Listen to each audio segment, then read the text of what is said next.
Special Agent Will Trent, Judge of Bureau Investigation. ABC's hit series Will Trent is back. He read that crime scene like it was a book. Tonight at its new time at 8/7 Central. I bet I can solve this tonight. Critics are calling it an entertaining, powerful, heart-racing drama. There's a bomb in this building. Clear this entire block. Will Trent has joined the list of greatest TV detectives. He's good police, and he's objectively hot. Will Trent. Season premiere tonight, 8/7 Central on ABC and stream on Hulu. This is a Rogue Media Network podcast.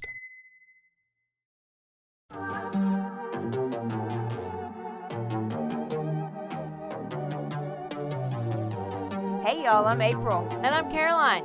And this is your Bloody Happy Hour. Caroline, are you ready for this?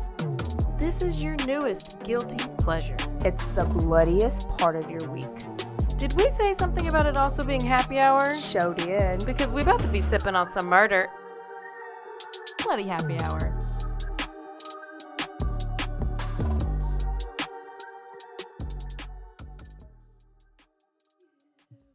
Hey y'all, this is April. And this is Caroline. Bloody Happy Hour. Tuesday. Hello. Quickie Hello. Day. Hello. And, Hello. You know, there's been a lot going on, and if your team didn't win the Super Bowl, you might need some better help. Oh, you for sure need some better help. And you know what? I think that it is entirely online. It's designed to be convenient, flexible, suited to your schedule. You fill out a questionnaire, you get matched with your therapist, the licensed therapist to be exact, and then you can switch if you don't like your therapist. Like if it's Miss Trunchbull, you don't like her, you can switch. But maybe she's really nice and you like her and you stay with her. Does your friend great. like her? Yes. Yay. Yay. Yay for Miss Trunchbull. So all you have to do is go to BetterHelp.com. That's BetterHelp, HELP.com/bloody, and you get 10% off of your first month. Go do it. Go do it right now, guys. There's really nothing to lose. 49er fans, this is for you. This is for you. Okay. And let's get started with some news. I got 3 updates before we get started with some new stuff. Okay, let's do it. I know we're always a week behind, but since the last time we talked to you, if you listened to the last Quickie. Since we screamed at you mean? If your eardrum is busted a little bit. They could have. They probably did. But, and sometimes the verdict was in. We can't control the excitement. It just kind of overcomes and then it just spews out. And I shriek a lot as well. So I just, I'm not mad about it. It was Caroline's birthday present, actually. It was. Happy birthday to Caroline. And we are drinking some whiskey for her birthday and toasting to a fair, just system in this case. Finally. Yeah. We've got some justice. So the Tammy Blankenship Harlan sentencing trial was complete, and then the verdict was guilty on both counts. And then that next day they were doing the sentencing phase. Caroline actually went up there that morning and got some good testimony. I did. It was wild. I only got to see heartbreaking through the tweets. And I know I was sitting at my desk bawling because the Grottenberg family, one by one, got to get up there and just tell their story and their feelings and how it was the day they got the news. And here's the thing. It's like, I know we get this excitement. It's just because you get a rush and you want justice. Mm-hmm. So I'm not like celebrating that. Yeah. But it is what happened and it needs that we were just we're happy it had to happen. Like, it's sad because I did feel bad for like the Harlan kids because they're losing their moms, but it's very temporary. And it feels like a very just, fair. When it was all over with, I was pleased. But during the sentencing phase, you got to hear the Grottenberg family, the mom, the dad, the sisters, the brothers. One of the sisters said it was her birthday. The dad said there were 3 things that were said that day that he'll never, or 3 things that he'll never forget. Mm-hmm. What were the first 2? All I remembered was the third one, which was that she said, "Oh, I thought it was a homeless person." The mom screaming when they got the phone call. When they got the phone call. So the phone call, the mom screaming when they got the phone call, And then Tammy shrugged, like when she watched the video, and Tammy shrugging off that it was just a homeless person. I thought it was a homeless person. And he said because David volunteered in homeless shelters during his time. Anyways, David seemed like an angel. So, it was a very Christian family. It did remind me a lot of the being there with the Caitlin Armstrong trial, because it's like, it makes it so surreal. And I had a friend who's with me and she's like, she started crying, and because it kind of reminded that family, the Grottenberg family, it reminded her of her family because she comes from a family of like a bunch of kids and some of them were homeschooled, and so it was just like kind of she could relate. And I know. The sister talking about her brother is what got me. Mm-hmm. But Tammy had some good witnesses on her case. I can't remember the lawyer's name, but she's famous, badass lawyer, prosecutor. Mm-hmm. She's got her own show on the Oxygen Network. I would have went to meet her in person, but she's the one that prosecuted David Temple's case. I think the second trial around, the third trial. She's got a show. Yeah, but my coworker was not happy with whatever she said. Well, she was just saying that she was speaking of Tammy in the past tense. Tammy in the David Temple stage. So the way I knew Tammy... bring it back and tell them what you're talking about. The way I knew Tammy Harlan was not newer, but the first time I heard that name is when she was basically best friend, hero Tammy.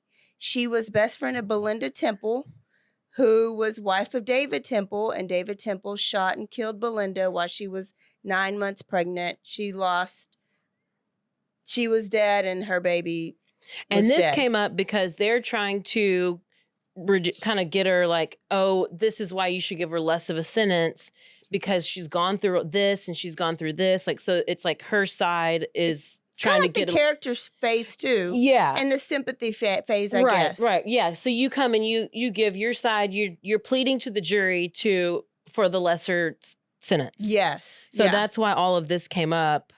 And then we're freaking out because we're like, oh my God, that we covered this case. And like it's just all the connections are wild, and you're just like. And you knew it was going to come up. I just didn't know when it was going to come up. Yeah. So I guess they kept it in their back pocket for when they needed it. And so they needed her. And she came in and she was like, Tammy's a great person. She is the person that helped us prosecute this murderer. She had to testify against him multiple times. And basically he threatened her life, allegedly, multiple times. And that she was fearful of her life, allegedly. Oh, and this hung over her head for 25 years. And she was abused as a child. She was abused. Who wasn't abused? Her dad committed suicide, and then her husband that she's obviously still married. What's the purpose of changing your last name? To not have association? Why are you still married? They've been married this whole time. She's still married to Quentin. Yeah. Okay. What? Well, where's he? They've been together in Bastrop this whole time. He testified for her on her behalf at the trial. Oh, he came? Yes. Oh, shit, I missed that whole part. You're already at Tina Turner. I was already at Tina. I'm sorry. Yeah, I got to go back. I do need to go close that. They've been together for like the past, he said 33 or 37 years. They got all these kids together. He said that he's cheated on her twice.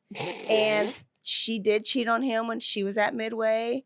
And like all their... But so here's the thing. After she went through the trial, David Temple trial, and she was abused and all this stuff, she still managed to be able to get a good job, make good money. Great job, yeah. They said she was great at her job. Yeah. So she was able to live as a normal human being and live her life and do all the things, and she wasn't affected by those things. But when she hit a kid on alcohol. A bicycle... No, all of a sudden she's affected by those things. Yeah. Which, I mean, you have to bring, that's their job. They got to bring all that stuff up and sympathy and all that stuff. And they said that she probably overly turned to alcohol to deal with all those things she never really dealt with. But in the end, the jury deliberated for a couple hours. I don't remember how long, maybe 3 hours. And they came back and they gave her 10 years for each count to be served concurrently at the same time. She has to do a minimum of 5 years before she can try to get out for parole. So is she going straight to Gatesville, or where's she at now? Yeah, she's going to be there with Yolanda Saldivar. Oh, is she? Is she going to be there with Caitlin Armstrong too? Oh, Lord, they're just going to have a little club. You know about Yolanda, right? We need to cover that. I keep seeing her everywhere. Are we covering that on Thursday? Selena? Mm-hmm. Are we covering it? I think we are. Yay! Okay, good. Mainly because she's having the damn docuseries that's about to come out. Yes. And I'm dead with it. Yes. Okay. I'm gonna get a Yolanda pinata. Yolanda, she's this bitch hated. She's hated. She's real ugly and she is a horrible person. I mean, you kill Selena? No, ma'am. No, ma'am. No. And your eyebrows are too far apart. So there's Tammy Harlan. It was all wrapped up and in a nice little bow. Nice little. And it was sad.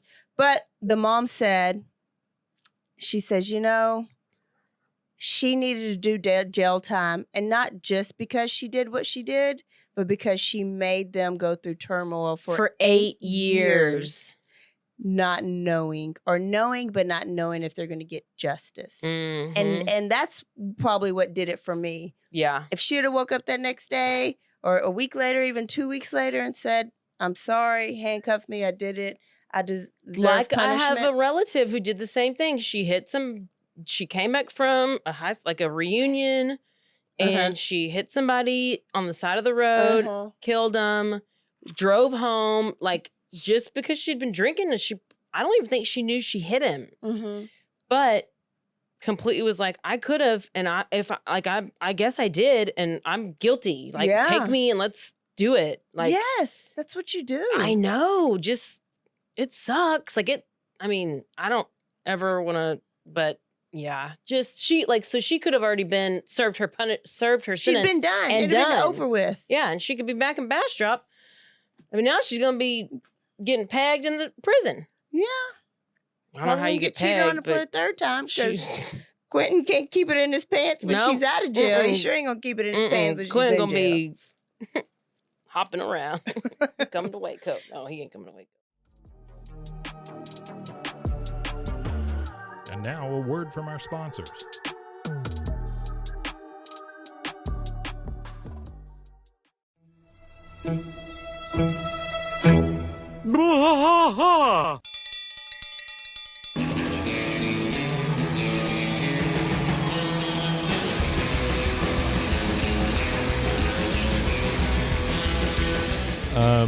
What are we doing here, Rusty? What are we going to do? Yep, we're doing the King of the Hill Rewatch Podcast. King of the Hill Rewatch Podcast. Yeah, so we're going to go through one episode at a time. Come along for the ride with us. Come check it out. And give me a good Dale Gribble quote to go out on. Wingo. Yeah, Wingo. Wingo. All right. Well, join us for the King of the Hill Rewatch Podcast. Deep in the heart of Texas, that drinks his brew and he spits his chew. Deep in the heart of Texas, the TV blares but no one cares. Deep in the heart of Texas, here we go.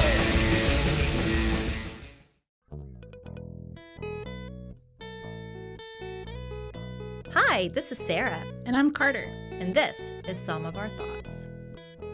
We're two Southern sommeliers, and we want to share everything we love and know about wine. We started hanging out during quarantine and cooking and drinking and listening to music, and we just thought this would be a great way to bring everything we know to you guys. We will make wine knowledge and food pairings easy and approachable.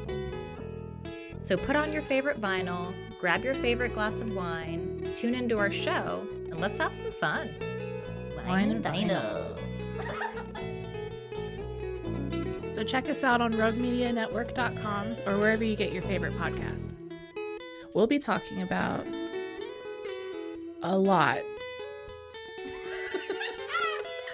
Finally happening. Yes. Special shout out to Rogue Media for helping us with this. For sure, for sure. You can find us on Instagram at bythecover_podcast. You can also find us on Facebook and TikTok, so don't forget to give us a follow on those too also.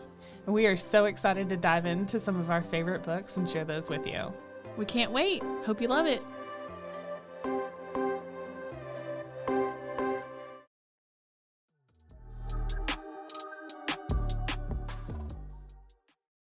All right, so let's go to the Kansas City 3. Since we've talked about them last, that preliminary toxicology report did come back. How much is going on in Kansas City right now? Good grief.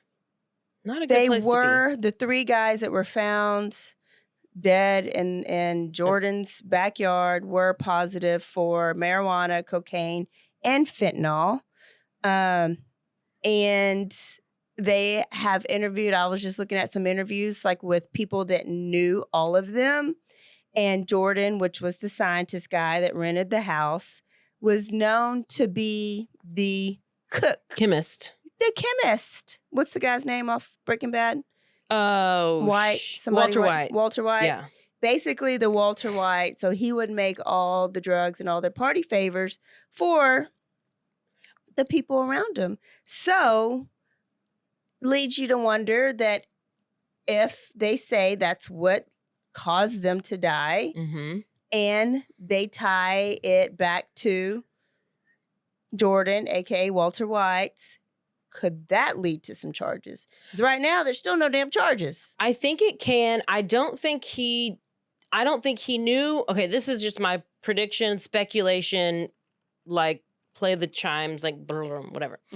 I think he got his drugs. He was going to do whatever he does with them. Apparently, he does it all the time. He's the chemist.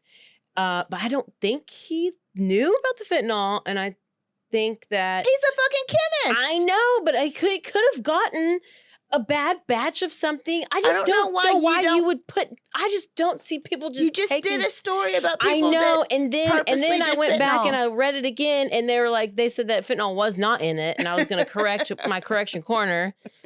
I don't know. I need to go. I need to talk to if you're a drug dealer, I need to know. Do you know that you have fentanyl in your drug? Like, Jelly Roll was a dealer, and he said people did want fentanyl. He didn't just secretly put it in their shit. They wanted.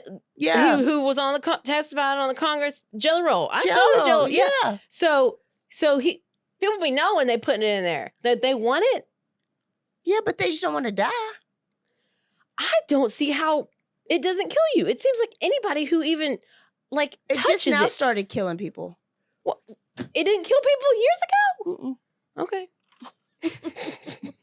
I'm so confused with fentanyl. Not as often, I guess. Okay, so I guess cancel my speculation.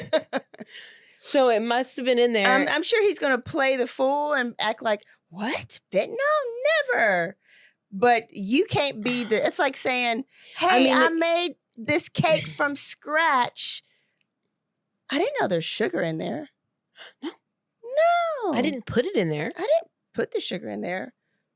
It was this flour must have accidentally been sugar. Yes. That's what I'm saying. No, you know the difference between flour and sugar. I sure do. Because I used to eat all the cream of wheat, and I'm not putting flour in my cream of wheat. I'm putting straight sugar in my cream of wheat. Facts. Cream of wheat. Okay, so another update is Mason Herring. Thinking. I see the little dots above Caroline's head.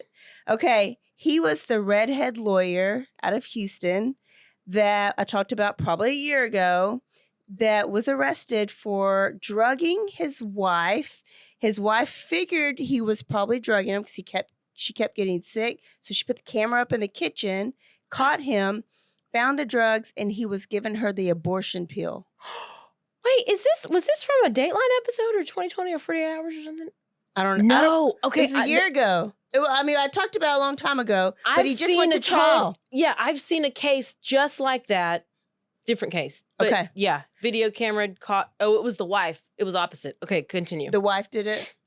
Well, but this is the abortion pill. Yeah. So his wife was pregnant. Uh-huh. And he was having an affair. And so he didn't want the wife to be pregnant, even though they already had like 45 kids. So what's one more kid going to do? Nothing. So he was sneaking his wife abortion pills, like in her smoothie or something. Oh, hey, baby, let me make you a protein smoothie. Protein shake, Let me make you a protein smoothie. You just had a hard workout. Let me give you some abortion. Let me give you some Plan B. So they had his sentencing February 8th. He pled guilty. So if you plead guilty, do you not have a trial? Or will you still have a trial? You have a sentencing. Okay.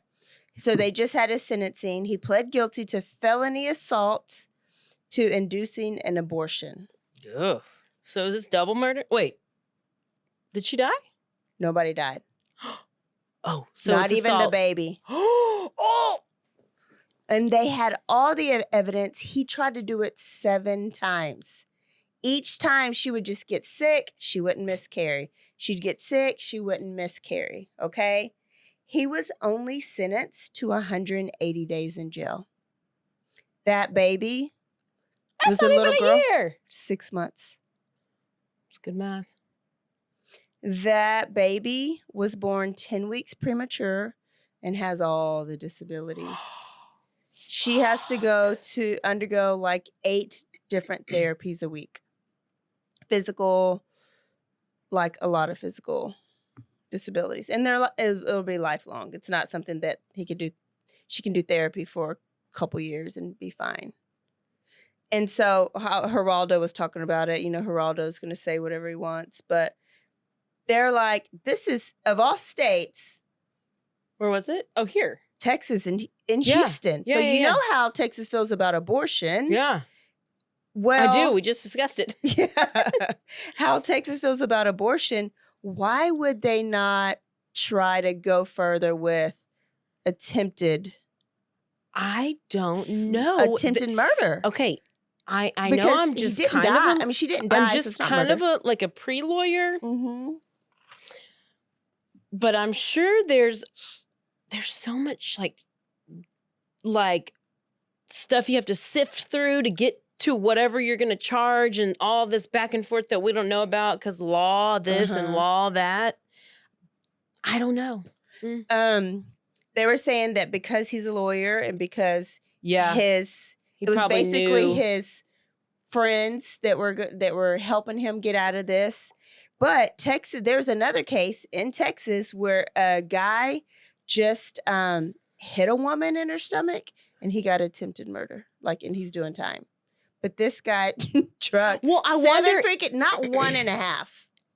I wonder though 7 if it's times. because if And he pleaded he's a guilty. lawyer and he knows kind of how to work the system. Mhm. That has to be it. Like you just have to know what to say or what to do or how to do it. And if you he's don't disbarred. know, and he's then- redhead, so he's basically royalty. So maybe they're like, he's a redhead. I saw Let's a go easy on beautiful him. redhead the other day and I thought of you, but that's besides the point. I don't even know her name. Good story. Hold one finger up about a redhead. I think I got one I want to fix you up with. Oh, It's a boy. Okay. I like boys.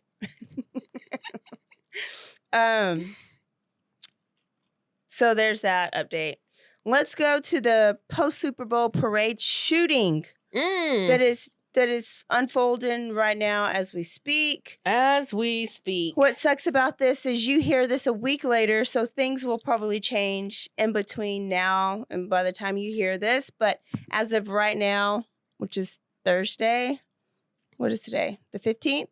Day after Yes. Valentine's. That is when So we're on recording. Wednesday, on Valentine's, there was a parade because, Kansas City Chiefs won the Super Bowl. So the hometown has to, of course, throw them a big-ass celebration and parade. Well, at this parade, shots were fired. Shots fired. 22 people were injured in the shooting. Ages ranged from 8 years old to 47 years old, and half of them were under the age of 16. 11 total of them were children, and 9 of those children were shot, had actual gunshot wounds, had to be in the hospital. All of them, though, will fully recover. Now, there are a couple people still in critical condition, but a lot of them that weren't shot, that just had other injuries, have been treated and have been released.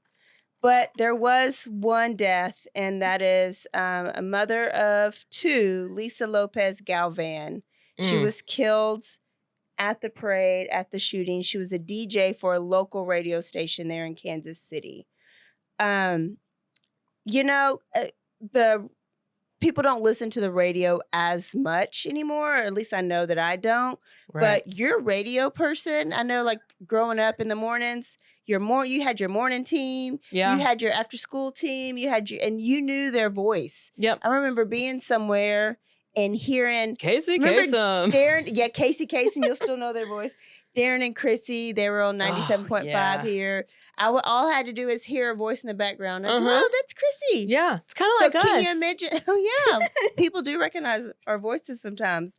But can you imagine, like, that's people hear her voice every day, listen to the radio station, and they're going to turn on to that radio station and not hear it anymore. Like, just randomly. No, like, going away. She's not going to another radio station. No. She was killed at her team's parade. And she was probably there with her boys. Now, 3 people, were in custody.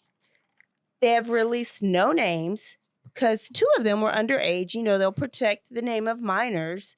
But literally, as I was writing this, as of this afternoon, the adult that they had in custody was not formally charged and released because they deemed him not related to, like, he didn't have anything to do with the shooting. Now, they did announce that whoever did these shootings were not like extremists or terrorists, and they did not, it wasn't like this some type of agenda behind this. They were having their own little argument that ended in a gunfire at a freaking parade with millions of people, at 1 million people. It's stupid.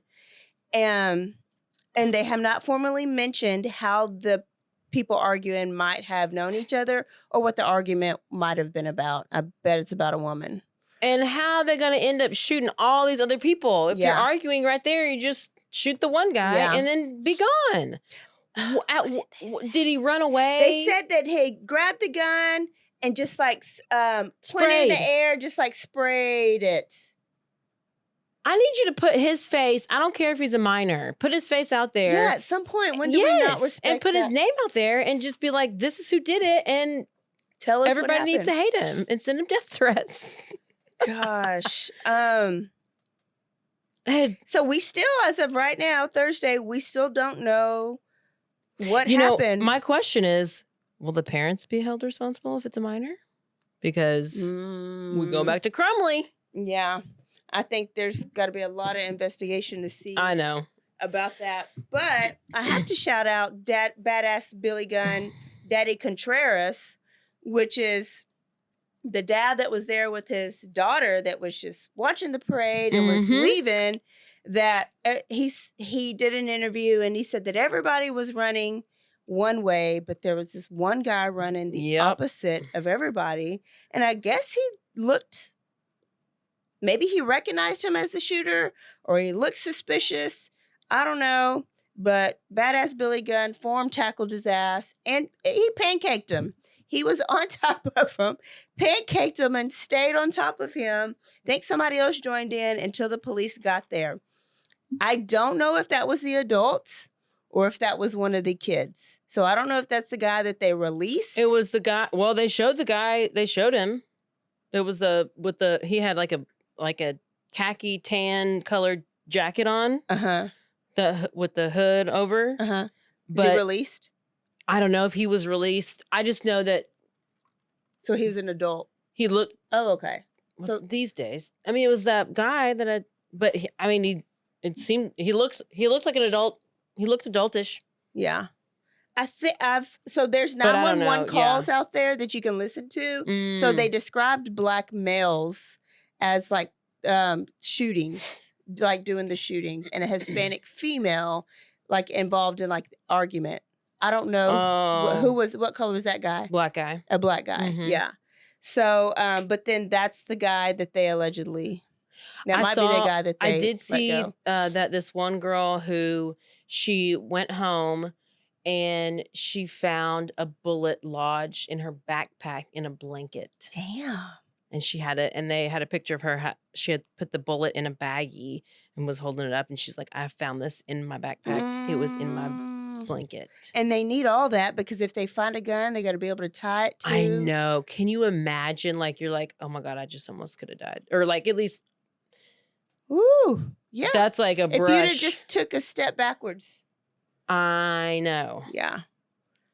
Wow. Kansas City O lineman Trey Smith was mentioned in one of the articles, and then Legarius Sneed. They actually found like a little closet basement area where they helped guided people, and Somebody gave them a belt. What did you and see they that? helped calm down scared kids and just tried to make them. I saw that happy. somebody gave them like a WWE, some kind of big belt, like some to calm a kid down. But it was the same kind of like story like that. Yeah. Was Anyways, it like developing. at the end of the like when was? Do we know? So the guy who tackled the guy, he said that, which the parade ends at different times for everybody, right? Based on where they were walking off because it was over. Yeah, for them, and people were leaving, and they had known of the shooting by then, so police were telling people to go, and the guy was walking. The guy that they tackled was walking the opposite way. I'm gonna need y'all to not bring your guns to the parades, and I'm gonna need y'all to not drive your cars through the parades. And fight. If you're pissed at people, fight. You pussies. Yeah, just use your fist like normal people. And it's these teens, they have issues. I think I'm they gonna just need the play parents video to parent. games. I'm gonna need the parents to parent. They've played That's video why I ain't games gonna be too long. You know what? This is why nobody's wanting to be parents. This is why half my friends, nobody got kids. Oh, hell. All right, and then there was another shooting Sunday, Super Bowl Sunday, and that was at Joel Osteen's Megachurch. Oh my gosh, yes. That was the tranny. Yeah, well, or whatever I don't know. It was I saw that they reported that, but I looked at something that was just came an hour ago because I wanted to find the most updated one. Oh, yeah. So, I just don't know how to say her name. Genesee Moreno entered Lakewood Church, which was Joel Osteen's megachurch, with her 7-year-old son. She had on a trench coat and a backpack and her rifle.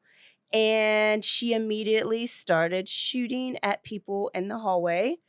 2 people were shot, including her son, who was shot in the head, and he's currently in critical condition.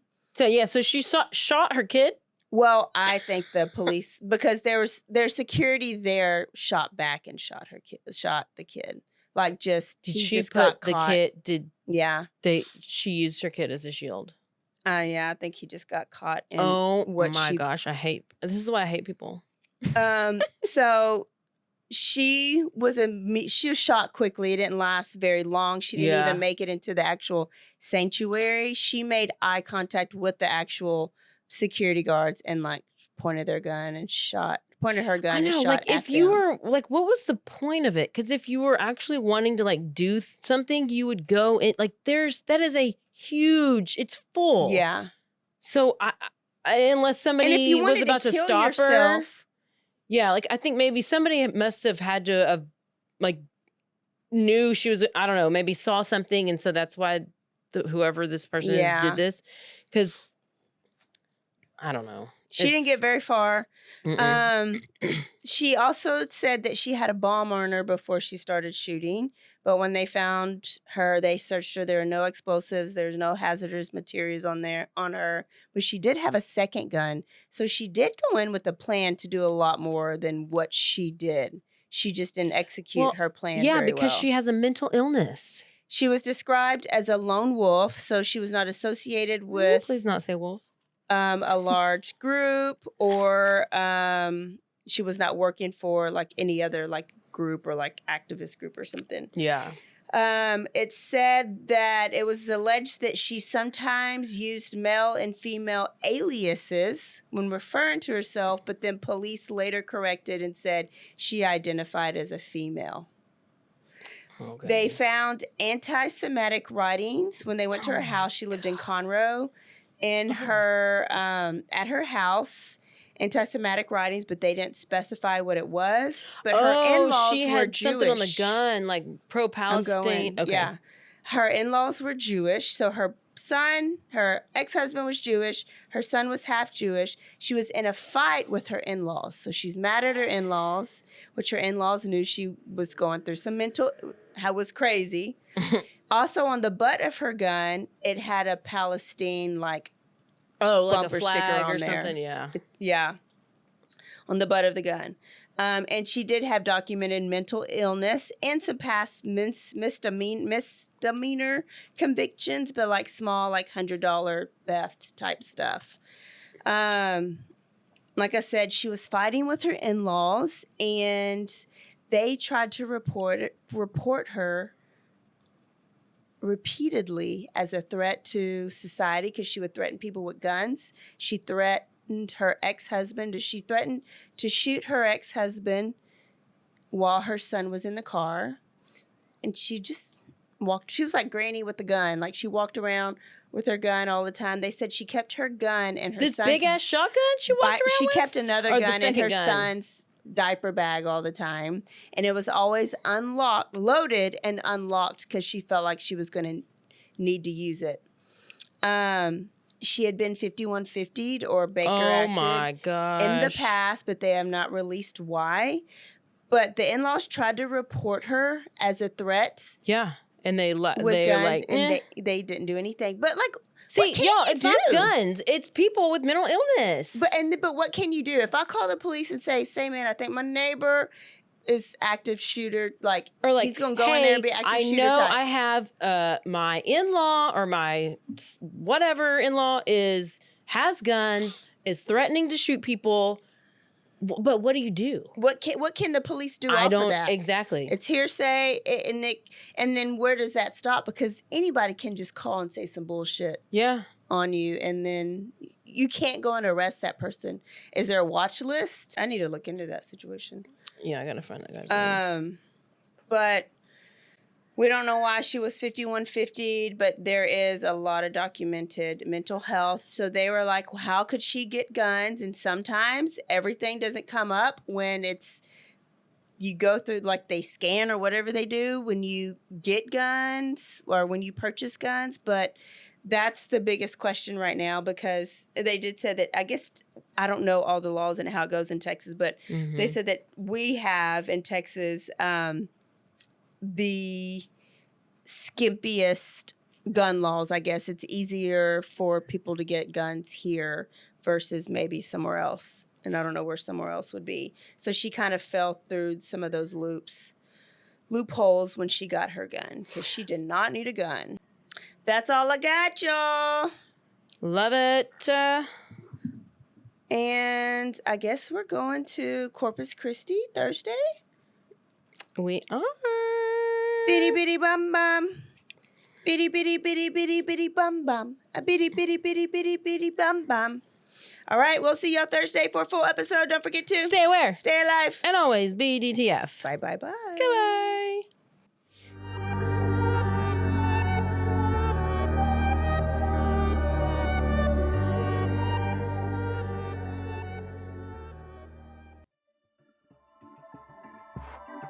This has been a Rogue Media Network production.